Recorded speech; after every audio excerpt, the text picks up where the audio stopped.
200,000 pisong cash ang natangay sa chaplain ng Philippine Coast Guard na nabiktima ng bukas kotse modus sa Pasay. Ang naarestong suspect umaming ginamit ang pera pambili ng mga branded na damit. Yan ang unang balita ni Bea Pinlac. Nakaparada sa bahagi ng Rojas Boulevard sa Pasay ang pickup na ito madaling araw noong December 24. Ang driver ng sasakyan na isang chaplain ng Philippine Coast Guard. Pauwi na raw sana at nagpahinga lang matapos ang sunod-sunod na misang pinamunuan niya. Along the way, inabot siya ng antok. So natulog yung ating biktima. Maya-maya, kita sa CCTV ang pagdating ng 20 anyos na delivery rider. Itinabi muna niya ang kanyang bisikleta at ilang minutong minanmanan ang nakapark na sasakyan.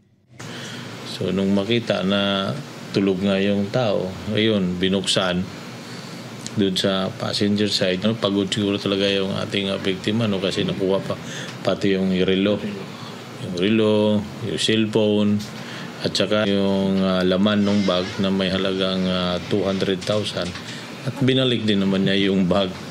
Tapos yun, umalis.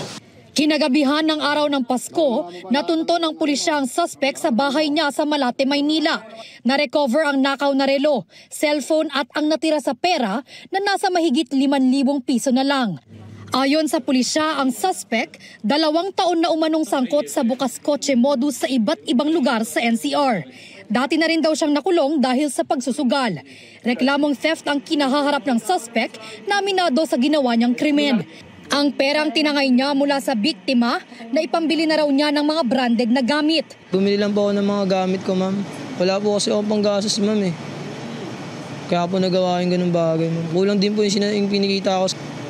Kailangan ko po maganda Mali po yung ginawa ko. Paalala naman ng pulisya sa mga motorista sa daan, lalo na sa mga late nakakauwi ngayong holiday season. Mag-park na lang po tayo sa safety na lugar. So yung talaga, yung parking area na may ilaw, hindi talaga madilim. Huwag nating kalimutan na ilock yung ating pintuan. Ito ang unang balita. Bea Pinlac para sa GMA Integrated News. Gusto mo bang mauna sa mga balita?